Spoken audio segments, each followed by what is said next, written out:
এই অনুষ্ঠানের সভাপতি হিসাবে উপস্থিত আছেন আমাদের প্রাণ প্রিয় নেতা, যার দিকে আজকে আমরা সারা দেশ তাকিয়ে আছি, যার একটি অঙ্গলির নির্দেশনায় 5ই আগস্টের পরিবর্তনের পরে সারা বাংলাদেশে আমাদের 17 বছরে যে আমার মা তার সন্তান হারিয়েছে, আমরা আমাদের ভাই হারিয়েছি, আমাদের সাথী পঙ্গু হয়েছে, চোখ নষ্ট হয়েছে, পা হারিয়েছে, হাত হারিয়েছে, অনেকের ব্যবসা বাণিজ্য হারিয়েছে।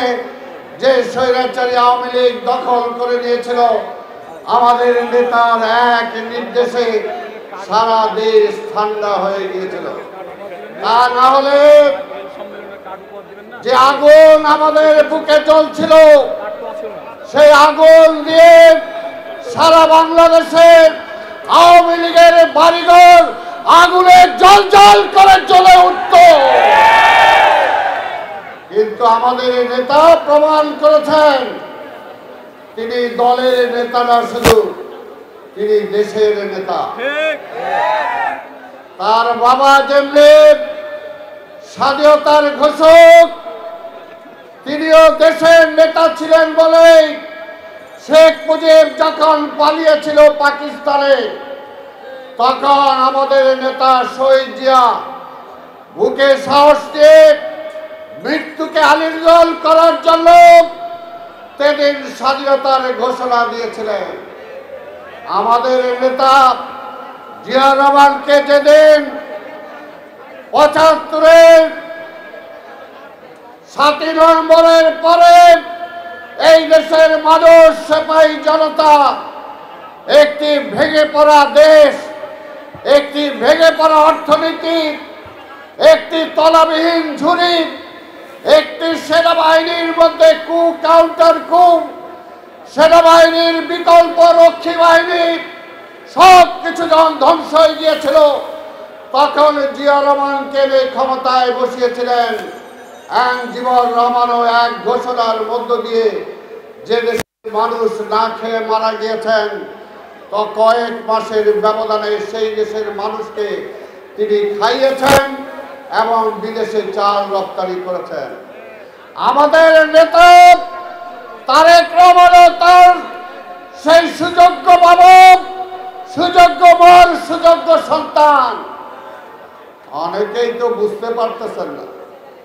ইনশাআল্লাহ আগামী নির্বাচনে বাংলাদেশের রাষ্ট্র ক্ষমতায় যখন তারেক রহমান আসবে, 1 মাসের মধ্যে তার বাবার মতো এই দেশকে তিনি পরিবর্তন করবেন। কোনো হেনায়তানাই চলবে না, কোনো চুরি বাটপারি চলবে না, কোনো রাহাজানি চলবে না, কোনো চাঁদাবাজি চলবে না। এখন তো নেতা খালি নির্দেশ দিয়েছেন, কিন্তু ক্ষমতায় নাই, কার্যকর করতে পারেন নাই। তাই ক্ষমতায় আসলে বুঝবেন, অনেকেই টের পাবেন, এখনো অনেকে টের পাচ্ছেন না, কারণ তিনি দেশকে ভালোবাসেন। যেমনি শহীদ জিয়ার এই বাংলাদেশে তিনি মারা যাওয়ার আগে একটি বাড়ি ছিল না, একটি গাড়ি ছিল না, ব্যাংক ব্যালেন্সে কোনো টাকা ছিল না, ঠিক তেমনি আমরা গর্ব করে বলতে পারি আমাদের নেতা তারেক রহমানের ঢাকা শহরে কোনো বাড়ি নাই, কোনো গাড়ি নাই, কোনো ব্যাংক ব্যালেন্স। উনি যে দেশে আসবেন, কোথায় থাকবেন সেটার জন্য তিনি বাড়ি খুঁজছেন, ভাড়া বাড়ি খুঁজছেন। তাই ভাই আমার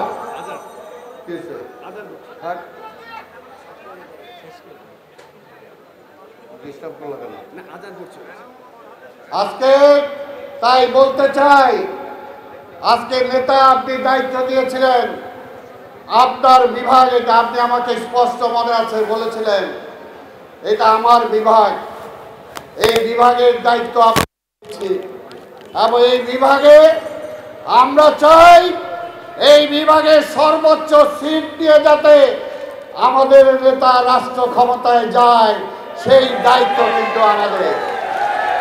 সেই দায়িত্ব এখানে মিজানুর রহমান মিনুর, সেই দায়িত্ব বুলবুলের, সেই দায়িত্ব আজকে আমাদের সাংগঠনিক সম্পাদকের, সেই দায়িত্ব আজকে এখানে আমাদের আলিম, চন্দন সহ, ইসামাই সহ, মামুন সহ আজকে যারা দায়িত্বে আছেন এখানে, আরো যারা আছে মিলন, সবাইকে দায়িত্ব নিতে হবে। কে কি পাইলাম না পাইলাম হিসাব করা যাবে না, হিসাব করা যাবে না।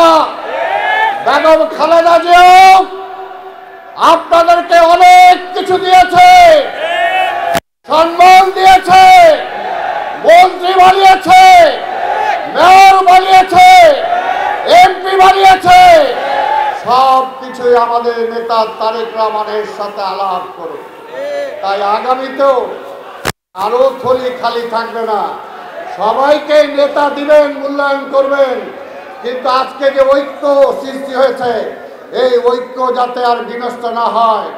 আমার নেতার সামনে আপনার হাত তুলে দেখান, মিজানুর রহমান মিনু সাহেব সহ নেতারা হাত তুলে দেখান যে আপনাদের মধ্যে আর কোনো বিভেদ হবে না। আপনারা সবাই তালি দেন, সবাই তালি দেন। তাই আমি আর বক্তব্য দীর্ঘায়িত করব না, বসেন। আমি বক্তব্য দীর্ঘায়িত করব না। নেতা আপনি দায়িত্ব দিয়েছিলেন, আজকে কিছুটা করার চেষ্টা করেছি। আপনার যদি আস্থা থাকে, বিশ্বাস থাকে, ইনশাল্লাহ ওনাদেরকে সাথে নিয়ে আজকে একটি আদর্শ রাজশাহী মহানগর আমরা গড়ে তোলার চেষ্টা করব। সবাইকে নিয়ে হবে, সবাইকে নিয়ে আমরা কমিটি করব। কাউকে আমরা বাদ দেবো না, বলতে চাই আজকে। হ্যাঁ, বাদ দিব যারা আন্দোলনে ছিলেন না, যারা জেল খাটেন নাই, যারা ঘরে বসেছিলেন, যারা পালায়ে গেছিলেন, তাদেরকে পদ দেওয়া হবে না। তবে ভোটের দরকার আছে, তো এর জন্য পিছনের সারিতে রাখতে হবে। তাই আপনাদের সবাইকে ধন্যবাদ জানিয়ে আজকে আমরা আমাদের মূল বক্তব্য, আমাদের নেতার অনেক কর্মসূচি, তারপর আমি ধন্যবাদ জানাই আমার নেতাকে যে এত কিছুর পরেও এই রাজশাহীতে উনি সময় দিয়েছেন। এই রাজশাহী মহানগর আজকে সবার সামনে কথা বলতে চাই, নেতা সারা বাংলাদেশ আপনার, কিন্তু তারপরও দ্বিতীয় কোন নগরী যদি থাকে সেটা রাজশাহী মহানগর আপনাদের পক্ষ থেকে নেতাকে আবার আমি ধন্যবাদ জানাই। আপনাদের ধন্যবাদ জানাই। ছাত্রদল, যুবদল, স্বেচ্ছাসেবক দল, তাঁতি দল, ওলামা দল, কৃষক দল, শ্রমিক দল, মহিলা দল, সব সংগঠন, বিএনপির সবাইকে ধন্যবাদ জানিয়ে আমি এবং যারা আমাকে সাহায্য করেছেন তাদের সবাইকে ধন্যবাদ জানিয়ে আমার বক্তব্য শেষ করছি। খোদা হাফেজ। বাংলাদেশ জিন্দাবাদ, বিএনপি জিন্দাবাদ, দেশনেত্রী বেগম খালেদা জিয়া জিন্দাবাদ, আমাদের নেতা তারুণ্যের অহংকার, আগামী দিনের প্রধানমন্ত্রী দেশনায়ক তারেক রহমান জিন্দাবাদ।